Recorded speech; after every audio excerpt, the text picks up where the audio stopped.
Hello and welcome to today's live technical analysis. And as you can see, Euro USD has broken above our resistance level at 1.0810.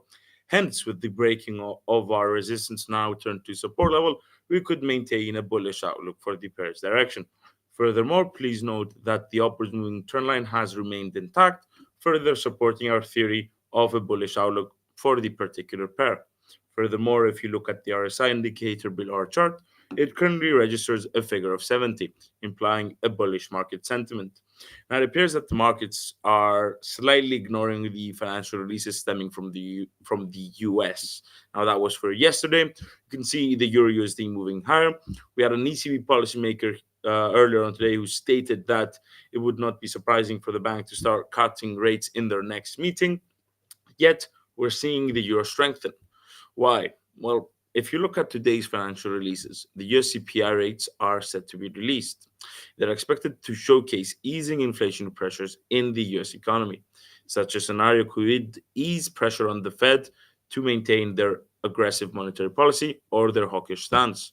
Hence, with the expectation that the dollar might be weakening later on today, we could see other pairs taking the initiative and moving higher. For example, cable, GBP USD moving higher, Euro USD moving higher, and the JPY gaining potentially some ground against the US dollar. For the JPY, actually, in particular, we should note that the GDP rates for Q1 are set to be released in tomorrow's Asian session. They're expected to decrease and come in actually in negative territory, which could weigh on the JPY. Yet, if we look at the USD JPY chart on the 4-hour time frame, we're actually seeing the JPY strengthen.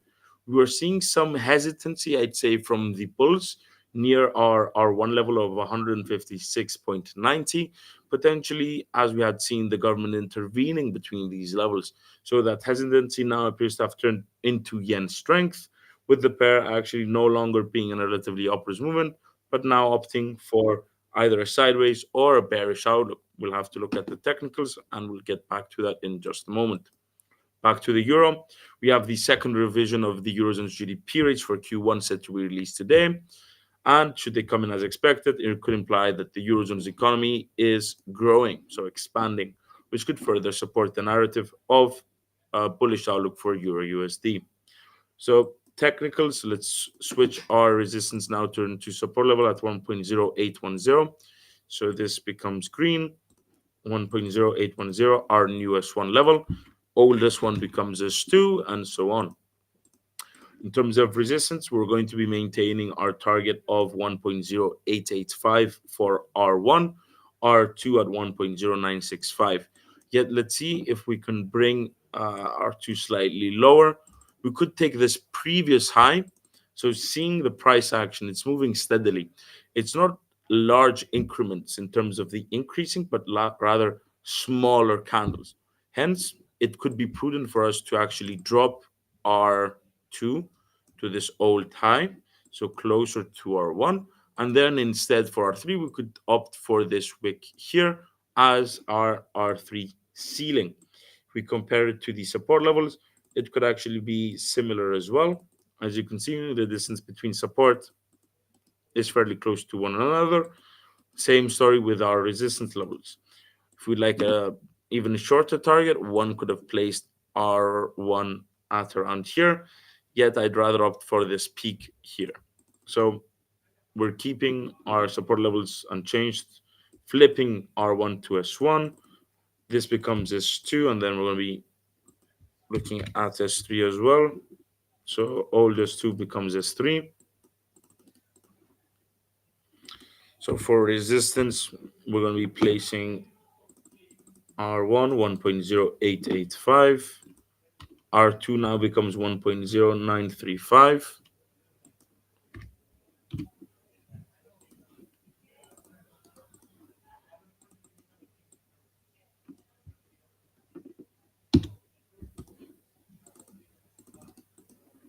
So we now have R2.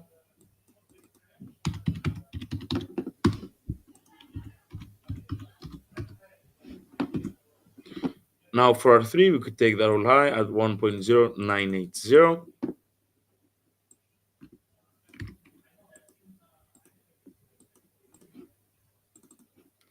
So we're essentially switching our text label, which was S3, and reflecting our new resistance level at 1.0980.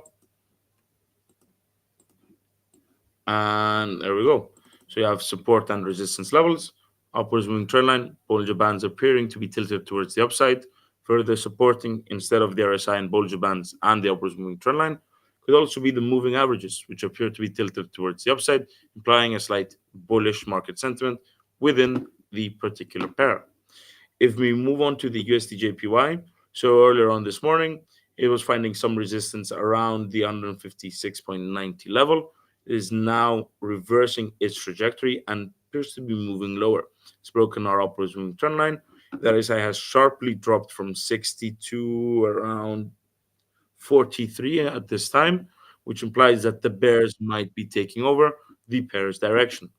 So for support, it's broken below 156.30, which, albeit, was very close to the price action. So instead, we could opt for our S1 level to be dropped lower, potentially at the swing low, which then allowed us to form an upwards moving trend line. Now, this might be a support level, but I wouldn't see it as a very strong one. Now, I could be wrong, but it's validated from the wick of this bearish candle, and then most recently with this hammer here. Now, personally, I drop S2 even lower, give it some room, because if I do not believe that S1 might be a strong support level, then what's the reason of me keeping my S2 close to S1? I'd rather opt for something that's a bit more stable. So if it does break below S1, then it could potentially meet more significant support at around S2, which is at 154.25. So this would be my S2 level. Then for S3, we could keep it as we had yesterday, 152.70. So we might see increased volatility in this particular pair as a result of the US CPI rates. Minneapolis Fed President Kashkari is also speaking later on today. And given that he's a known hawk, it could provide support for the US dollar. And then you have the GDP rates for Japan of Q1 due to be released in tomorrow's session, which could increase volatility in this particular pair. So here we have our support and resistance levels: 156.25, 154.25, 152.70. Then we have R1, R2, and R3. Now, moving on to cable. So GBP USD, it's forming a new high, broken this all time. So higher highs and higher lows, implying a bullish outlook for the particular pair. The upwards moving trend line that we had placed yesterday together appears to be intact. Furthermore, RSI is also at 70, implying a bullish market sentiment for the particular pair. Now, if you take a look at the chart, it's broken above R1, which was the same story with the Euro USD. Hence, we could flip our resistance for support, and we have now S1, S2, and lower than that, we have S3. With the price action having moved away from our new S2, you can see that the S3 level is very far away from the current price action. Hence, we could opt for a more closer S3 level, potentially taking this region into account. So we are seeing numerous wicks and numerous candles around the 1.23, I'd say 90 level. So you can see, let's zoom in. So you have the price action here of this bearish candle. Then once it broke below, we can see that it found resistance with the wick of this bearish candle and the wick of this bullish candle. Closed on the resistance line, opened on, and then moved higher. So it could, in theory, be resistance turned to support level, which is why we will be placing that as our S3 support line, 1.290. We will also be having a look at US equities based on the fact that that the US announced new tariffs, which are now quadrupling the EV tariffs to 100%. Then you have the tariffs on critical raw materials. You have them also on semiconductors, which could, in theory, provide some support for Intel and Tesla due to reduced competition from China, could allow them to retain their market share in the US. So facing lower competition could be appealing to investors. Thus, may provide some support for the company's stock price. Yet for Tesla, it might be short lived, as part of the tariffs also include that on lithium batteries and on critical raw materials, which also include lithium. Hence, it might be short lived in terms of the potential support being faced by Tesla. So for S3, we have 1.2390, if I'm not mistaken. So this would be my S3 level. For S1, 1.2560.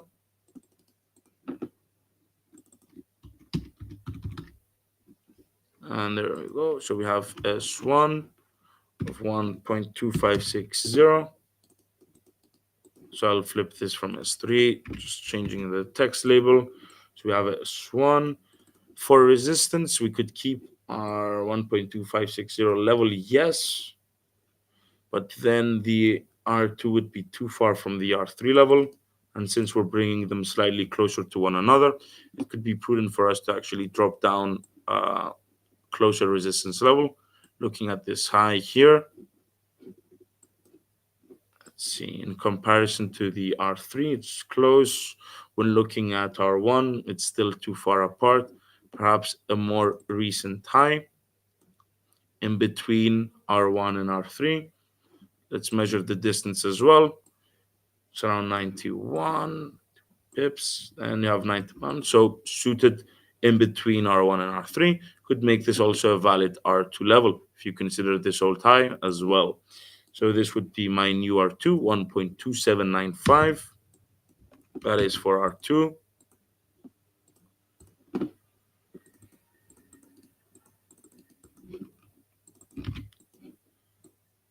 So that's my R2 for R1, 1.2710.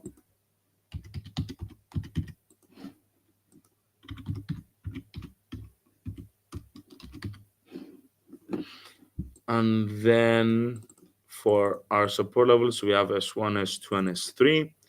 Now, for our bullish outlook to continue, it would simply have to make a break above R1, which we could actually just readjust and bring it slightly lower to this bullish and bearish candle at 1.2695. So that would be my R1 instead. Now, this might also be a valid resistance level, but seeing the price action, keeping R1 even just there, it's a bit too far away. Rather opted to just coinciding with these four candles. So one, two, a third, and a fourth, seeing heavy resistance and a bit slightly closer to the price action. So we have R1, R2, R3. We also have our support levels. And from a technical point of view, we could maintain a bullish outlook for cable as long as it stays above the upward moving trend line and above S1.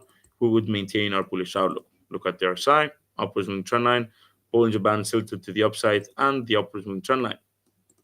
For so that would maintain our bullish outlook. For a bearish outlook, simply breaking below S1 would be sufficient for us to switch our bias in favor of a bearish bias.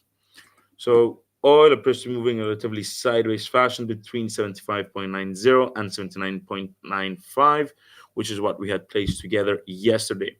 When we're having a look at Tesla. Note the S1 level that we had placed, 168.77, appears to have been validated onto the daily chart. It appears that Tesla's price gained during yesterday's trading session. Now, one could potentially attribute this to the announcement of the tariffs against China. So, as we said before, tariffs on EVs, so 100%, lithium and critical materials to 25% respectively, could make China's EVs more expensive to import in the US, therefore, less competition faced from domestic EV producers such as Tesla, which may have provided some support for the company's stock price.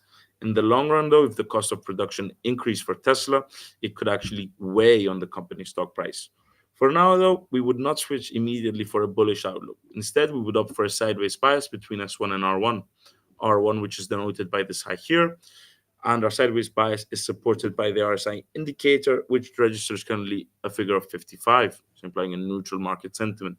Furthermore, the narrowing of the Bollinger Bands and smoothing of the moving averages imply low market volatility and hence could further support our case for a sideways bias. Intel could also potentially gain because the announcement of semiconductor tariffs increasing to 50% could make Intel more competitive, so less competition from China could provide some support for the company's stock price. Intel, for our chart, bouncing off RS3 level that we have placed way back ago. Note the RSI jumped from 30 up to 50, so it might imply that the bears are no longer in control of the company's stock price. It bounced off RS3 level that we had placed. So, seeing our support levels having been validated prior to us looking at the chart, so it came back down, broke below, moved lower, broke below S2, then bounced off S3. This would me for me would be my R1, oldest one would be R2, and so on. So this becomes R2, and this remains as R3. So you could potentially see these as resistance levels, this as S1, but since we do not have S2 and S3, we now have to go back and see at the historical price action in order to find new support levels. So I take the swing low, it exceeded the Bollinger Bands, came back up. It bounced as well off the reading of 30 and then moved higher. So it appears that Intel stock price found support at around this level. So 27.15, our new S2. And then we would have to find our new S3. For new S3, we could take this price action here. So accumulation of buy orders before the stock price moved higher. You could also say that this was the formation of an upwards moving trend line. Although it had two touches and would have required a third to have been validated, it still implies that some support may have been seen at this particular level. So you have support S1, S2, S3, then you have resistance R1, R2, and R3.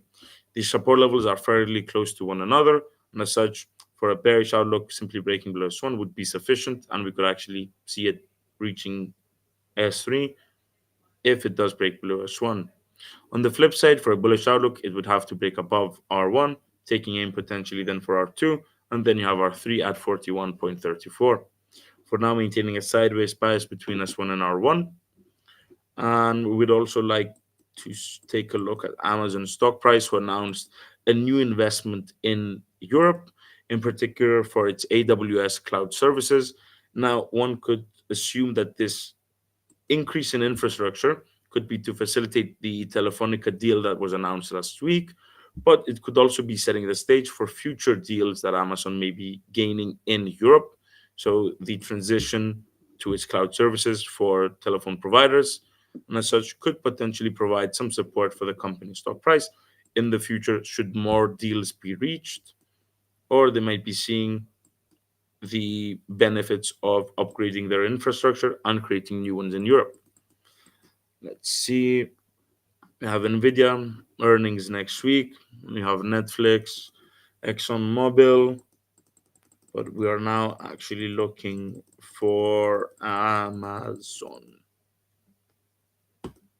which I do not have open, I think, which means I might have to open it up. Before we look at Amazon, let's take a quick look at gold as well. So CPI rates as well might influence gold's direction. You can see upwards momentum, tried to break R1, failed to, taking another aim currently. 2,375 appears to be a valid resistance level. RSI near 70 implies a bullish outlook. So as the dollar weakens, we might see gold capitalizing on a weaker dollar and moving higher. Oil, as we said, sideways. Aussie, R1. So we have data coming out from China on Friday's Asian session. So we'll have a look at the Aussie in tomorrow's Asian session as well. So we've done the pound. We have not done the Canadian dollar. Now, despite oil prices, actually, let's have a look. Oil prices moving a relatively sideways fashion. So we would not attribute the loonie strength to rising oil prices. Instead, I'd personally attribute it to the dollar's weakness, breaking below S1, S2, bearish outlook for the particular pair. But once again, if the US CPI rates surprise us all and come in higher than expected, then we might see the dollar regaining some traction against its counterparts. Now, I'm going to be looking for Amazon, and I'd like to have a look at that company stock price. So I have Disney, DuPont, Philip Morris, UBS, Tencent. Let's look AMZN. That is the ticker for Amazon, and there it is. Let's load up our template. So we're on the 1 hour time frame. 4 hour time frame. It's not exactly a double top. The RSI is at 50. Let's add a few more indicators to see more, to at least get a better picture of the stock price's potential direction. Bollinger Bands tilted to the upside, respecting the mid range. If it does break below, we could switch for a bearish outlook for the company stock price. So let's see for support and resistance levels. So let's zoom in. Now, at first glance, support might be at this low, 183.25. So this could, in theory, be S1. S2 would have to be lower. I'm ignoring this part here. I'd like to see more price action in order to see perhaps more support, because I'll just show you. If I place it here, let's take this to green or just another color, blue, this sweater. Now,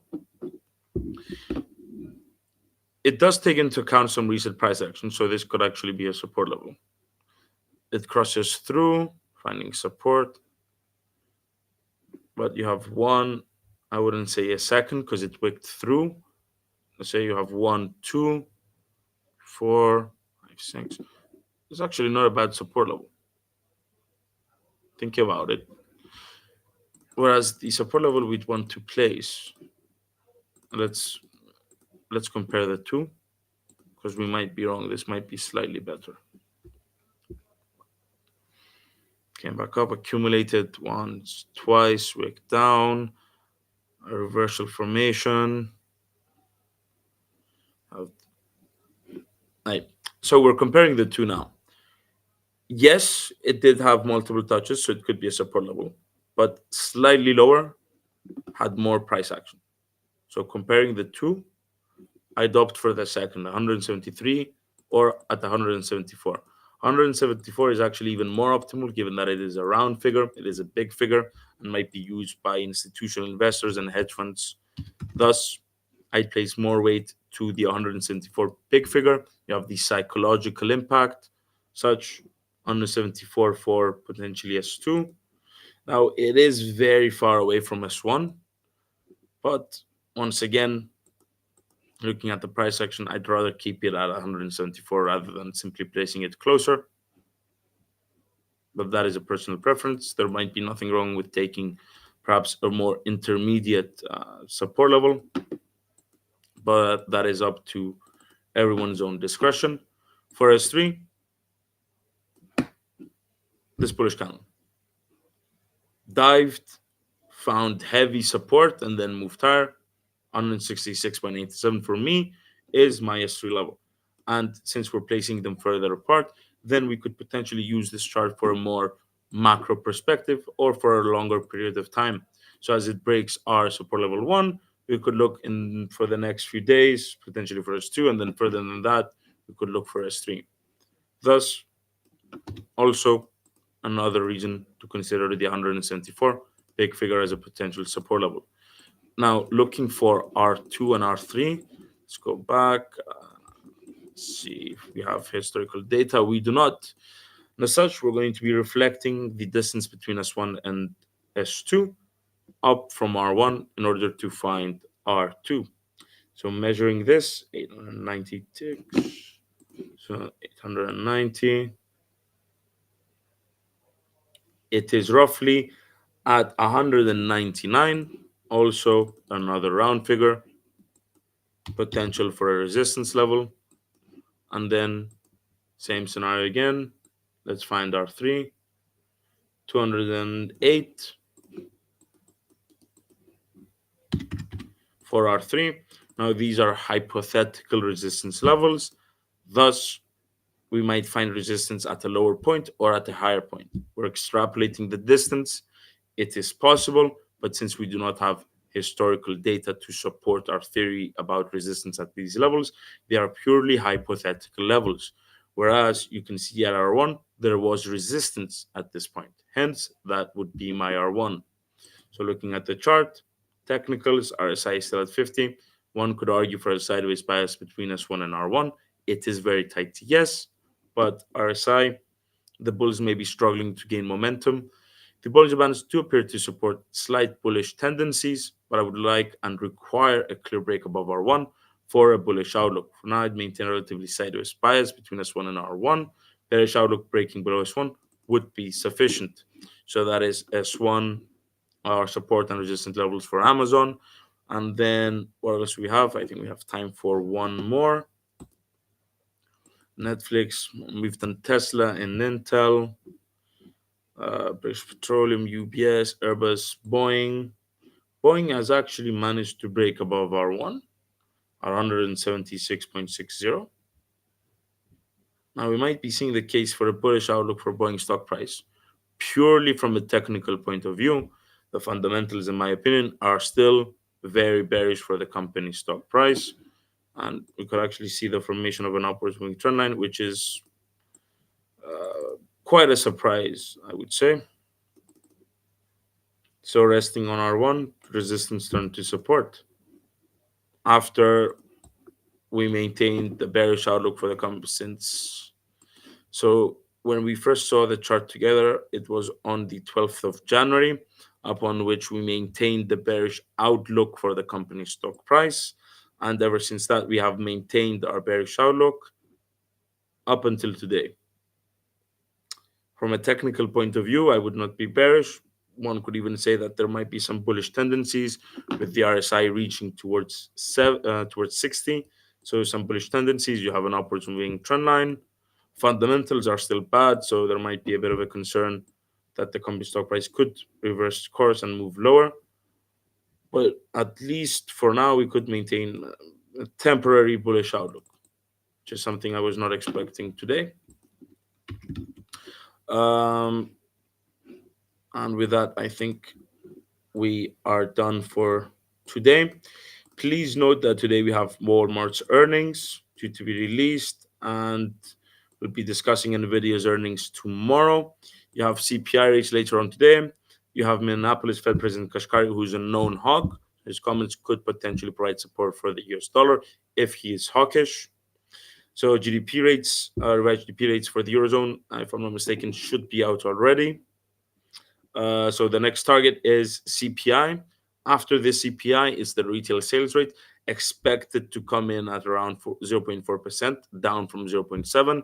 So might be some concern from the consumer aspect in the US economy, which could mitigate or reverse some gains made by the dollar if the CPI is coming better than expected. In the scenario in which the CPI is coming as expected or lower, and then the retail sales rate comes in as expected or lower, we could see the US dollar weakening substantially, which could in turn actually provide some support for US equities, for the euro, for the pound, for the Aussie, Kiwi, and so on and so on. And with that, I think that does it for today. Thank you for watching, and I'll see you all tomorrow.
waiting, let's go ahead and get started.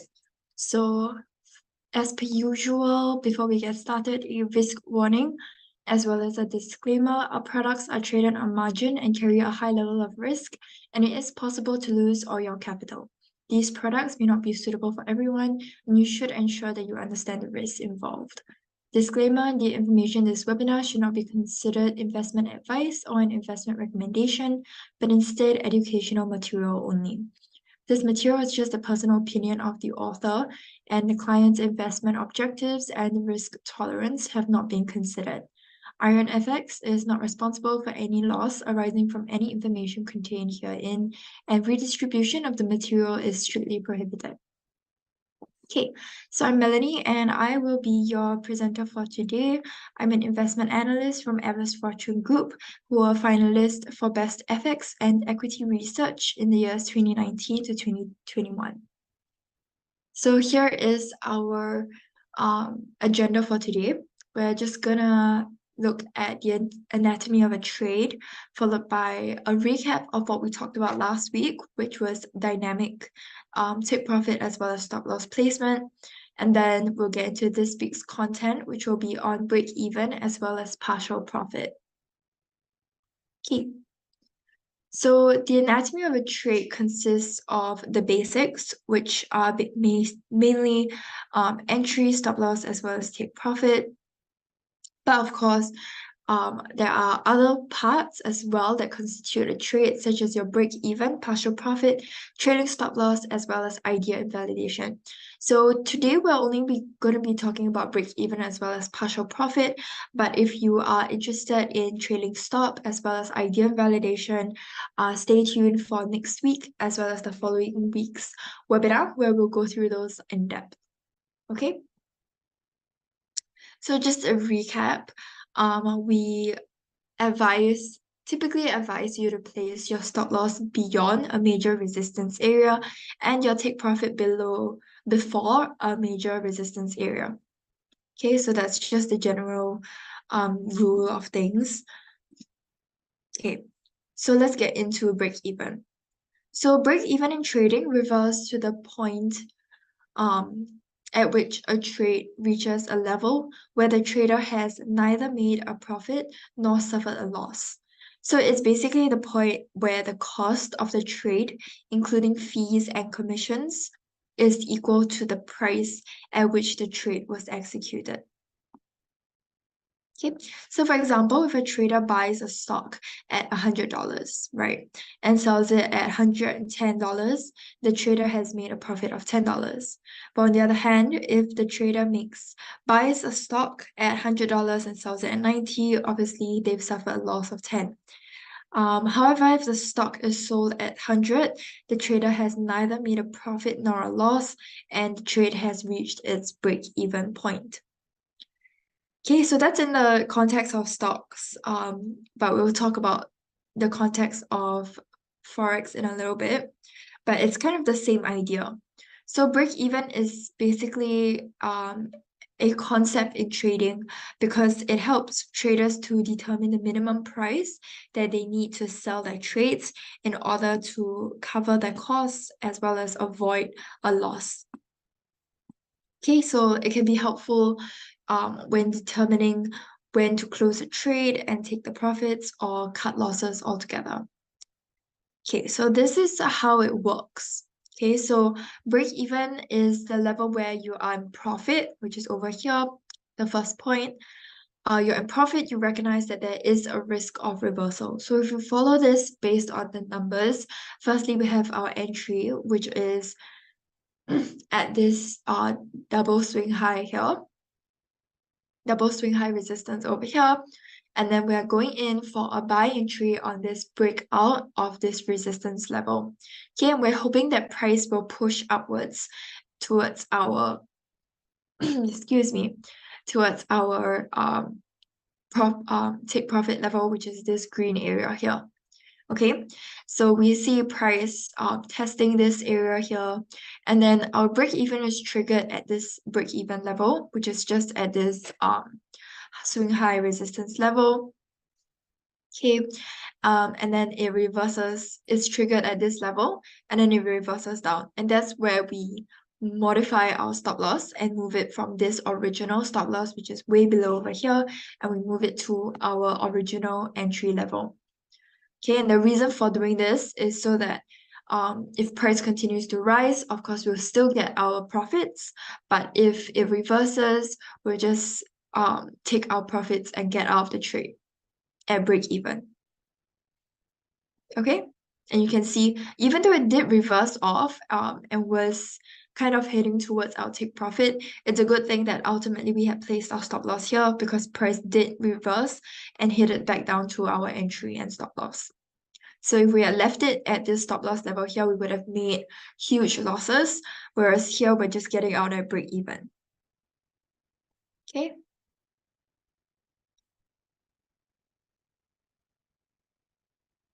Okay. So now let's talk a bit about partial profit. So partial profit is basically refers to the practice of closing only a portion of a trade when it reaches a certain profit target, while leaving the remaining position open in order to potentially capture further gains. So the idea behind partial profits is to lock in some of the gains while giving the remaining position room to potentially continue to move in the desired direction. So basically, it's typically used when there is a strong resistance area and you are unsure if price will rise to take your take profit.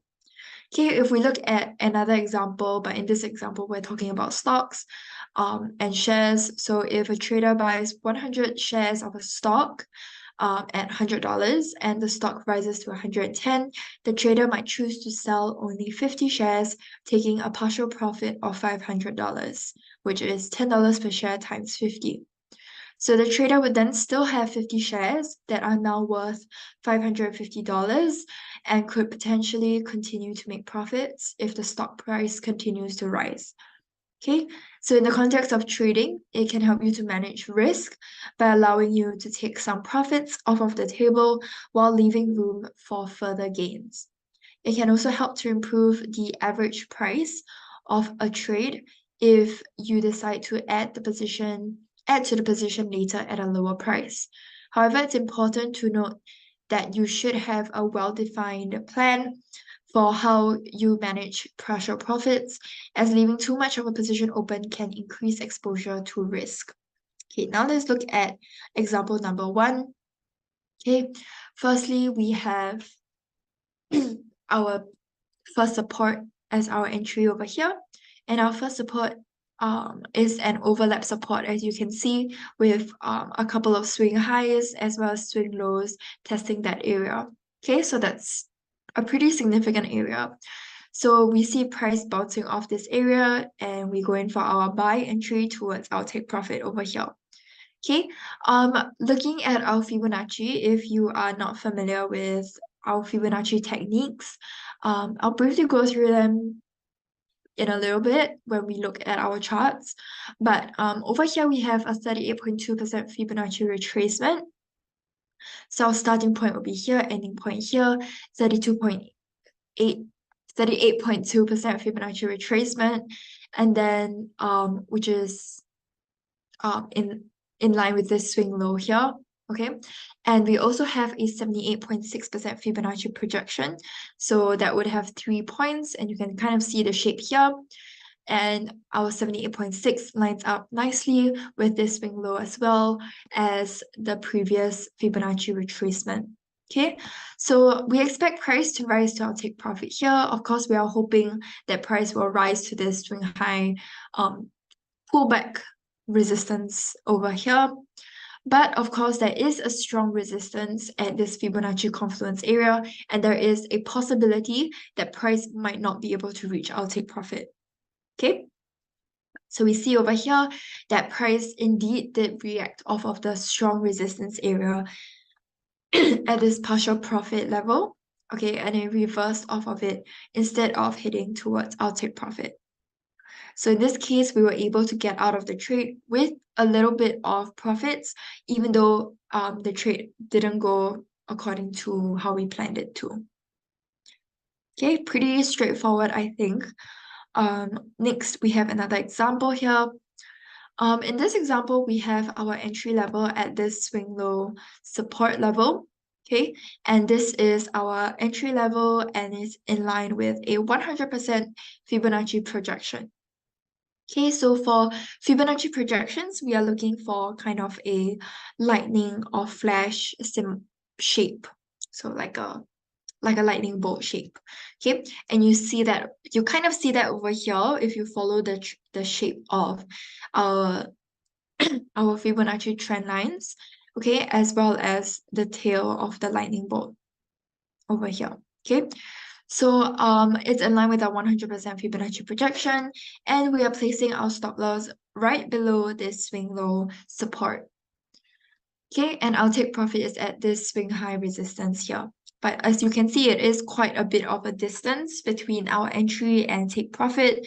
So we identify a break even or partial profit area from this from our Fibonacci levels. So in this case, it's not only Fibonacci, we have Fibonacci coupled with a graphical analysis as well, because over here you see that we have two swing lows that line up nicely. So this makes it a pullback resistance level. Okay, and this pullback resistance is in line with 23.6% retracement, as well as another 38.2% Fibonacci retracement. Okay, so we have two levels lining up with a graphical level. Okay, so that makes it a pretty strong confluence area. Okay, so we've made this area our partial profit area or break even area, and we are expecting price to bounce up and bounce off of our entry, and head towards our break even. So you can see once price reached our break even level, we were able to get out of the trade, but also be able to get a little bit of our profits. Okay. And in this case, because we are using a break even as well, so not only did we get our partial profits, we are also moving our stop loss to our entry level, so that if it reverses off of this confluence area, we can get out at break even. Okay, and you can see that that's exactly what it did. Okay, so this is the level in which it triggered our break even, basically telling us that there is a chance of reversal, and then when it's triggered, in other words, when price reverses off of it, then we can quickly move our stop loss to our entry so that we can get out of the trade at break even. Okay. Okay, that's all for my slides. Let me know if you guys have any questions, but now we're gonna use the remainder of the time to look at some charts. So if you guys have any requests for any charts, feel free to let me know in the chat. Okay, let me just pull out my charts.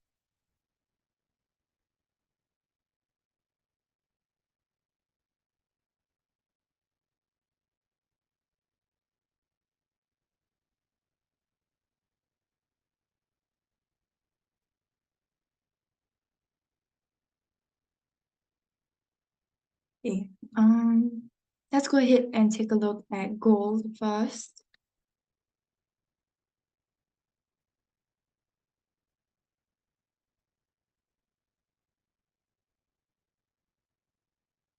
Okay, so as per usual, I like to look at the higher time frames first so that we get an idea of where prices are headed towards.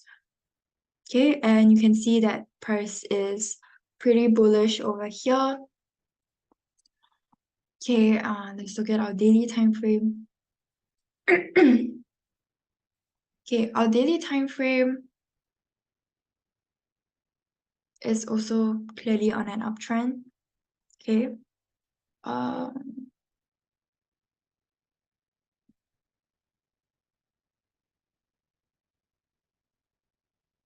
okay, now let's look at our 4-hour time frame. Okay, you can see that there is a very obvious uptrend here as well.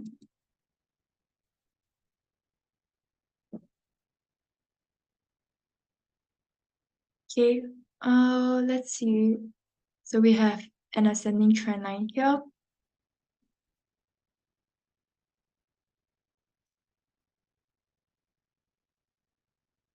Let's see if we have a trend channel.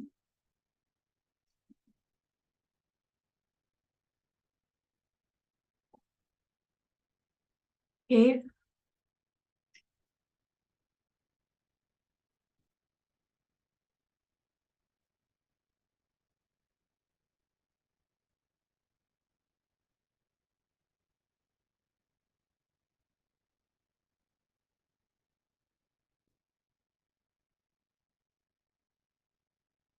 Okay, now let's go in with our support and resistance levels. Okay, so here is going to be my first resistance. Oh, wait just a second, let me connect my mouse.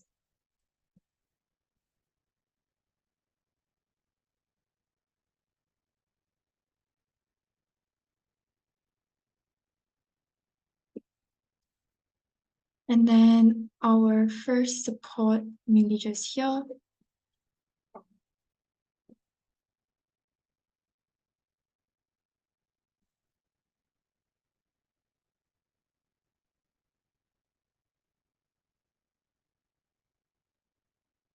Okay, so we always want to try and pull it back as far as we can.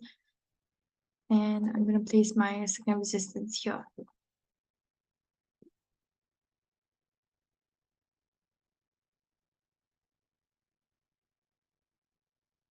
Here, so firstly, I'm going to go in with a Fibonacci extension.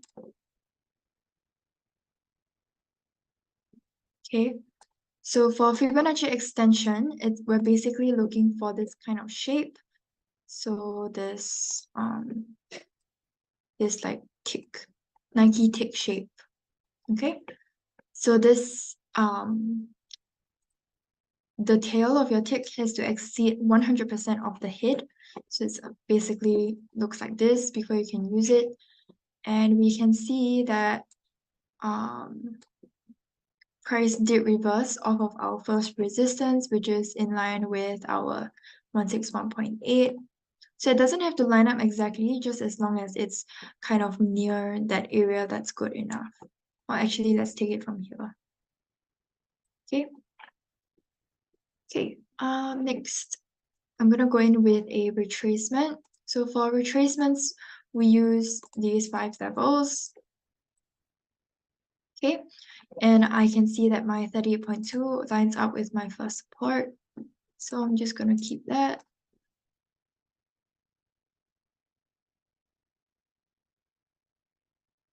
Okay, now going in with a projection. So for projection, we use these 3 levels, and here I can see my 161 lines up. Actually, if we use this.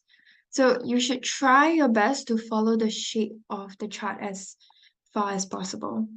Okay, and for extensions, just to recap, you are looking for kind of a lightning bolt shape, as I mentioned earlier. Okay, something like that. Okay. Mm,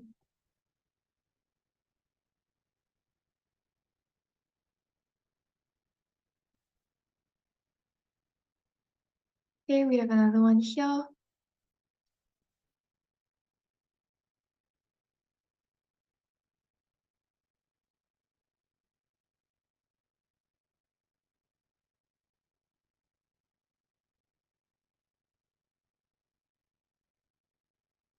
Okay, I think that's all the levels that we have. Okay, so now let's go in with our indicators. So I'd like to start off with Ichimoku and MACD because at one glance, it tells you exactly what the signals are. Okay, so Ichimoku, you can see price moving above the cloud. So it follows our bullish signal. MACD is also giving us bullish. Okay, and then let's take a look at RSI. Um, Yeah, RSI is also moving in an ascending trend line. Let's take a look at Bollinger Bands. Okay, you can see over here that that it's breaking out of the upper channel. So it's even though there is a reversal here, okay, we can expect price to continue pushing upwards. Okay, we are this reversal could be because of this confluence area here, okay, at our first resistance. So we see, as I mentioned earlier, we see that we want to pull back um, your lines or your levels as far as possible so that you can see how significant these levels are. And you can see that price has tested this level many times before. Okay, you can see here, managed to break out of it like once over here, okay, but still pretty strong resistance area.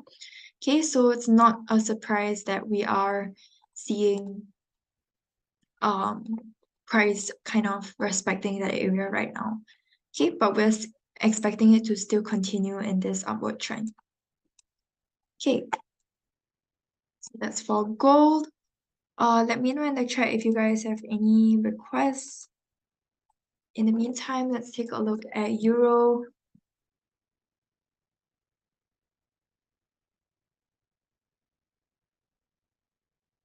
Okay, so on our weekly time frame, okay, it does look like prices are rising recently. Okay, after this downtrend over here, there is a bit of an uptrend after the 9th of October. Okay, now let's take a look. Our daily time frame also pretty bullish. Okay, you can see. Okay, no.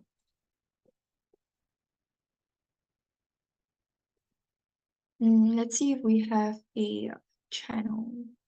Okay, no. Okay, but pretty bullish here as well. Now, definitely uptrend here on our 4-hour time frame. Okay, I don't think we have any trend lines or trend channels, so let's just get into the support and resistance levels. Okay, so this, I think we'll place our first resistance here. Okay, because it's a overlap level and this price has tested this level many times before. Next, I'll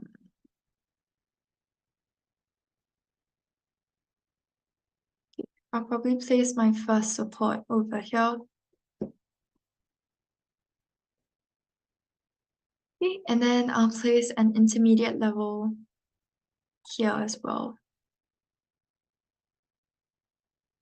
So this is my intermediate support level. Okay, and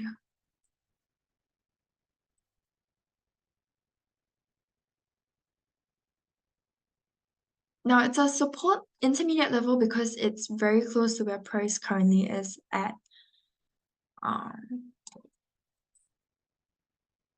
Okay, no, I'm gonna place my first support here instead.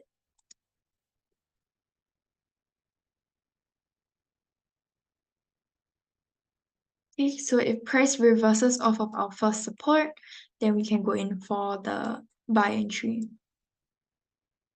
My intermediate resistance is here instead. Okay. This is purely graphical, so it's just by looking at the charts and looking at where exactly price has tested the levels before. So after we do this, then we go in with our Fibonacci levels. Okay, so the easiest one to identify is the retracement. Okay, so once again, retracement, we use these 5 levels. Okay, so even though our 50% lines up with my second resistance, as well as my 61.8 lining up my first resistance, is no longer valid because price has already broken those levels. Okay, yeah. So I might just keep the 78 for reference. So we can place it here instead. Okay, at these swing highs here. Okay. Now if we zoom in, I think I see another Nike tick shape here. So I'm gonna pull out my 127.2 and 161.8. Okay, and we see that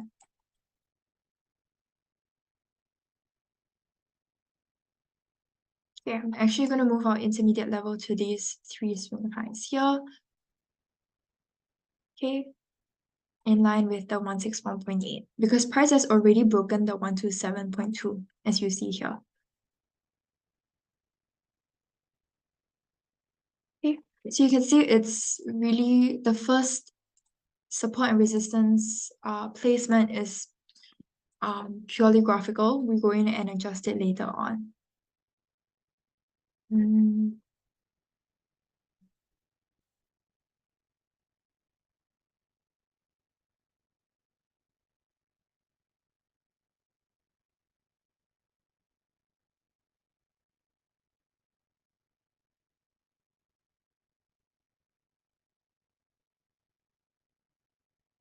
Okay, my 78.6 lines up with my first support.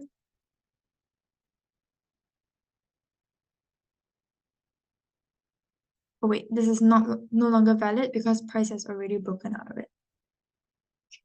Okay, let's see what else we have.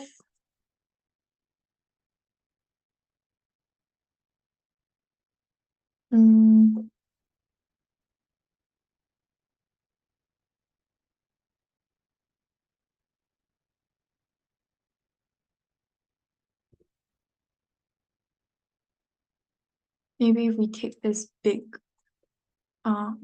shape here.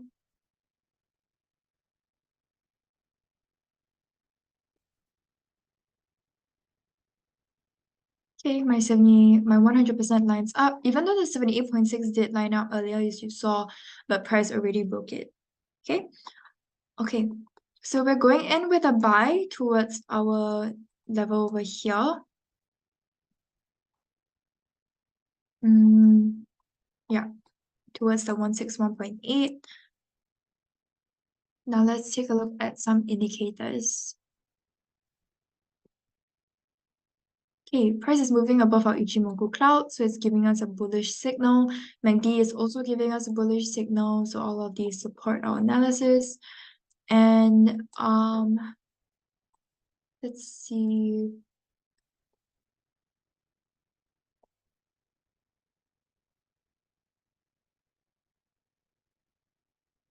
RSI isn't really telling us much.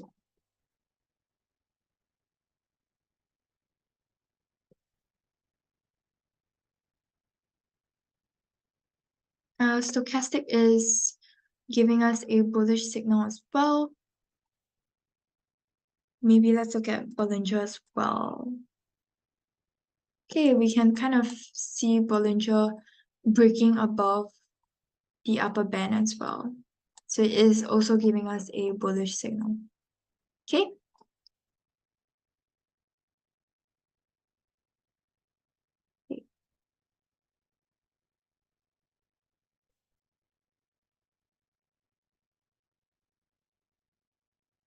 Okay, we have a request for AUD. Okay. Oh, the Aussie dollar is on a weekly time frame. There is a downtrend, but in recent times it looks like it's been going up. Let's look at our daily time frame. Okay, it looks like it's going up as well. And for our time frames, we saw it also looks like it's going up. Okay. Let's see if we have a trend channel first. Yes. Okay. Now let's go in with our support levels.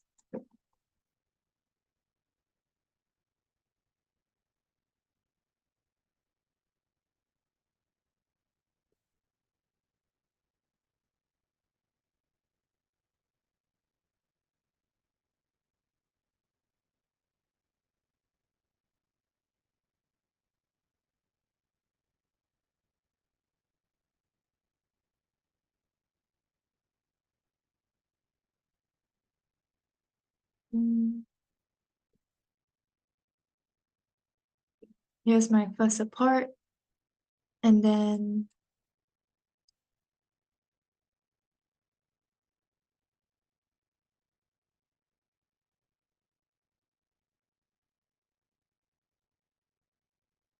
second resistance maybe over here.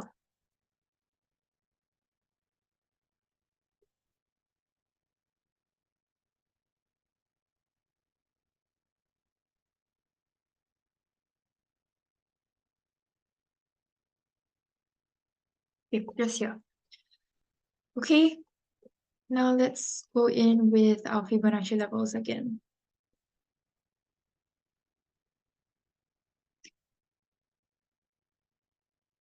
So here I'm looking for a retracement.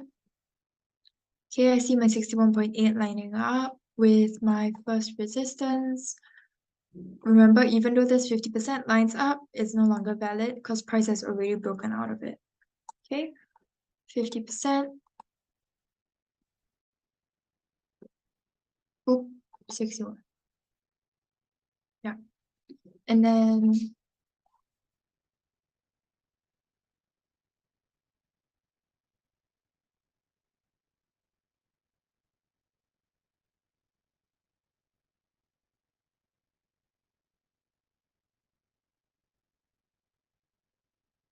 okay, there is a slight tick shape over here. So let's see if we have any levels. Okay. Okay, but price has already broken these levels, so it's no longer valid. Okay.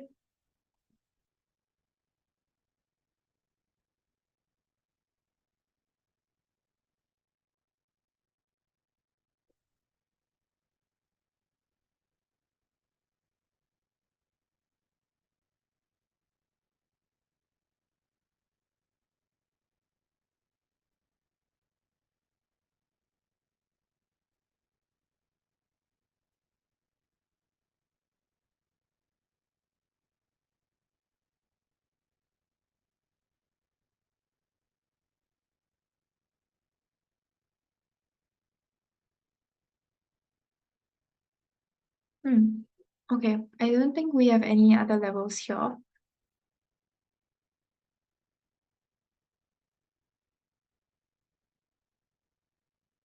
Yeah.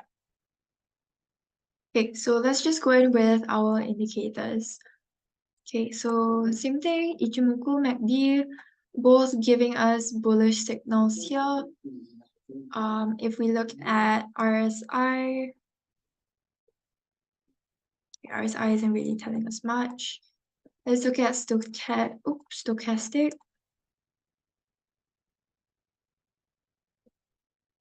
Okay, not really telling us much as well. Let's look at Bollinger Bands. Okay, we see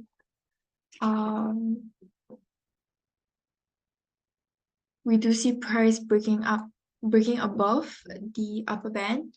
Okay, so it does support our analysis.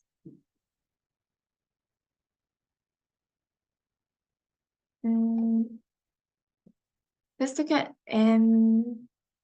our moving averages. Okay, I'm gonna hide our Bollinger Band so it's easier to see. So we see price moving above both of our moving averages, but it does look like it's moving below now the simple moving average. Okay, but it's still moving above the EMA, so that's fine. And price hasn't crossed over each other yet, so that's still fine. Okay. So we are seeing some resistance over here because of the Fibonacci this Fibonacci level, but we're still expecting it to continue to rise up towards our second resistance following the upward trend and still moving within this ascending trend channel. Okay.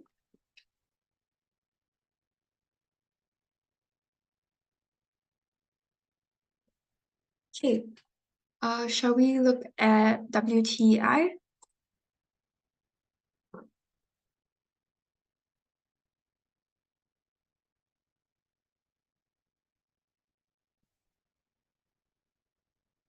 Okay, so on our weekly time frame, prices are kind of ranging. Yeah, there's no clear trend here. On our daily time frame, it does look like it's dropping. Forwards looks a little bit, I don't know. We do have this price breaking out of this ascending trend line, or rather descending trend line. Okay. We do have price breaking out of that.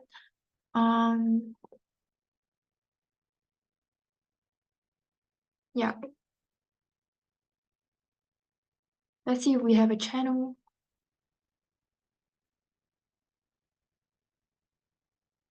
No. Okay. So we're just gonna continue our analysis and then we'll see what our Fibonacci levels tell us. Okay. So firstly, here we have our first resistance. Okay, I can pull back my first resistance. Next I have a second resistance, which is just here. Can pull it back. Okay, second resistance, and then lastly, first support maybe just here. Okay, so let's see if we can pull any of these levels back. Okay.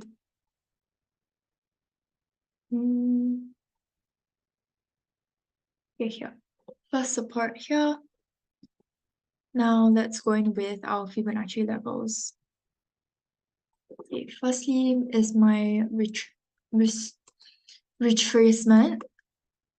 Okay.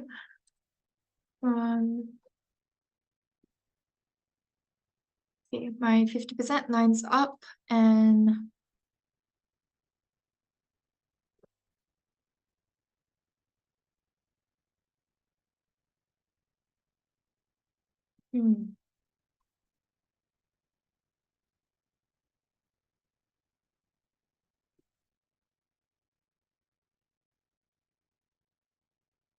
okay, my 23.6 as well as 38.2 line up. So let's just keep those. Okay, and then I also have this flash shape here as well. Okay, so we can go in with our projection. Okay, and we can see that my 61.8,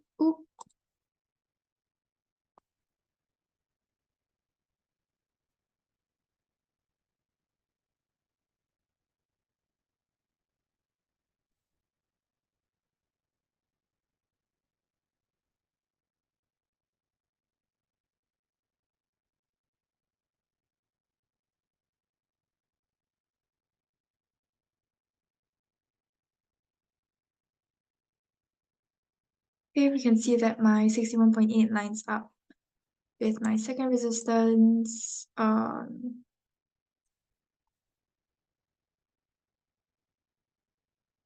Okay, but that's no longer valid because price has already broken it. So let me remove that.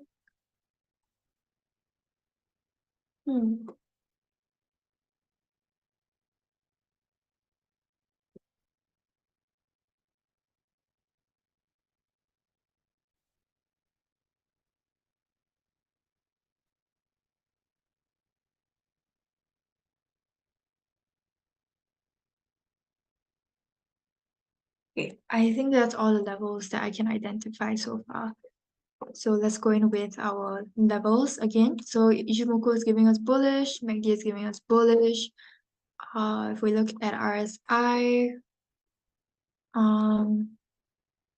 okay, it's also moving in this ascending trend line, so it's also giving us bullish. And then let's look at Bollinger Bands maybe. Okay, you can see price breaking out above the upper Bollinger Band as well. Okay, so that is a bullish signal as well. Okay.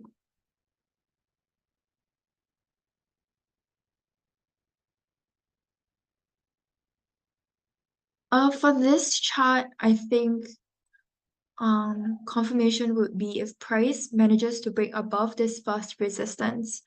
So because you can see our first resistance is a pretty significant level. So we will be seeing some resistance over here like we have seen in the past. So if we get and we also have this 23.6% Fibonacci retracement that lines up with it. So if price manages to break above this level, that's confirmation that we can go in for buy towards our second resistance. Okay.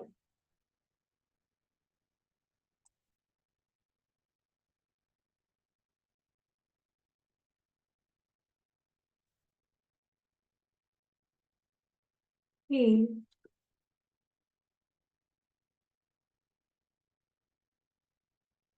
Okay, someone requested for DXY. Okay, this will be our last chart for today. I think that'll be all the time that we have.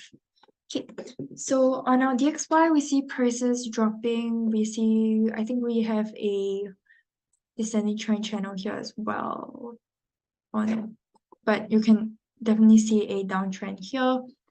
On our daily time frame, also pretty there is a downtrend, and then on our 4-hour time frame, we don't have any trend lines or trend channels, I think. Let's try.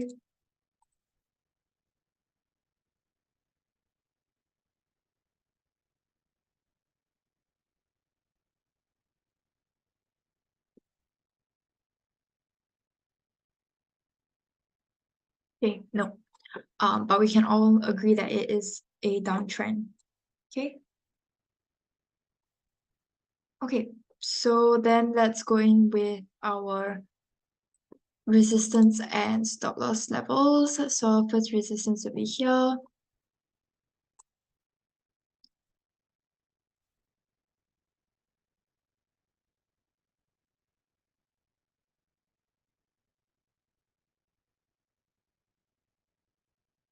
Can we pull it back? Yeah, okay. So our first resistance will be there. And then first support.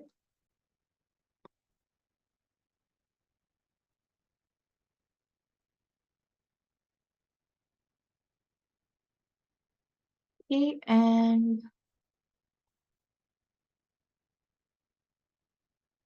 so our stop loss would be roughly about here.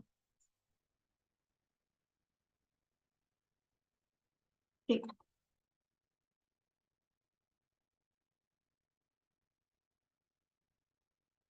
Okay, now let's go in with our Fibonacci levels again. So you can see it's pretty methodical.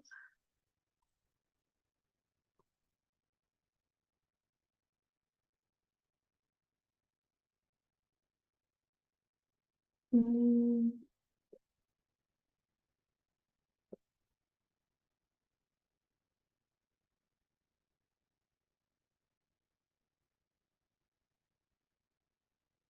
okay, 50% lines up, my 50% is no longer valid. Okay, so my 61.8 lines up.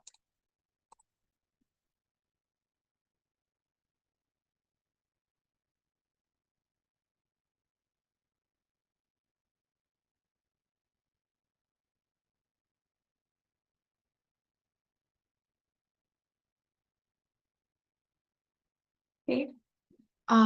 Over here, 78.6 lines up, and so that's my 100%. So let's just keep that. Okay, and I think that's all the levels that we have.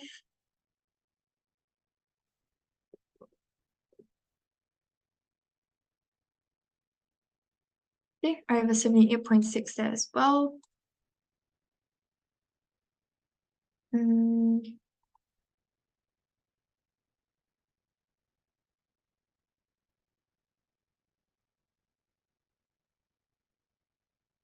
Okay, and I have an inverted Nike tick here.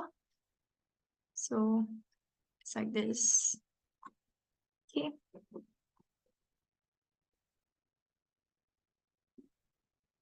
I think that's all the levels we have. Yep. Okay, now let's go in with our indicators. Okay, price is moving below the Ichimoku cloud, so it supports our bearish signal, MACD as well, and RSI and stochastic. Okay, stochastic is moving in this descending trend line. Oop. Okay, whereas our RSI, oop,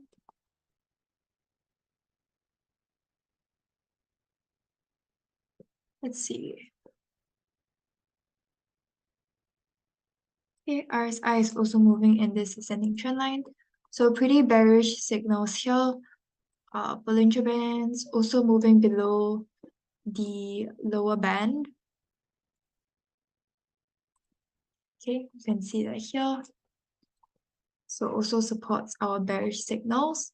So we would get confirmation in this case once price breaks out of this first support, because our first support is a pretty significant level again. Okay, it's a pretty significant level, and we also, in this case, we have two Fibonacci levels. Okay, yeah, we have two Fibonacci levels, which means that it's a confluence area, which typically would have a bit of resistance in that area. So we are seeing price bounce off of this level. But because of all the downward pressure, we would expect it to continue downwards towards our second support. Okay.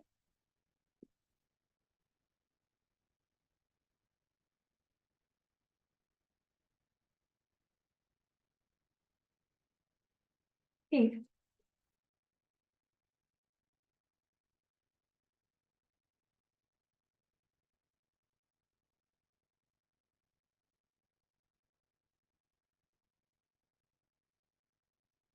Okay. Okay, we have a question. How much do you calculate the stop loss and take profit? So it typically is the general rule for risk reward ratio is about 1 to 2.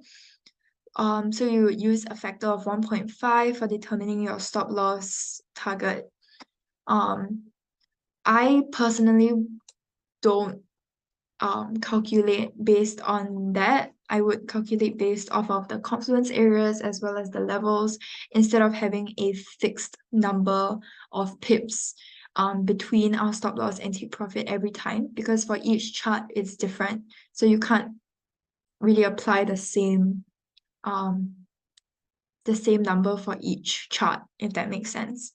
So I would just follow this rule where we, over here, okay, where after identifying the resistance area and the take profit and stop loss levels, or the confluence areas, whatever you have identified as a significant area to take note of, then I will go in and place my stop loss beyond it and my take profit before any major resistance area or confluence area. So I typically will follow this instead of the usual risk reward ratio. Yeah, but if you are interested in that, yeah, I think we have other webinars about risk reward ratio as well. Okay, that's all the time I have for you guys today. Thank you guys so much for joining me. I hope you guys found this helpful, and I will see you guys next week. Have a great rest of your week, everyone. Bye.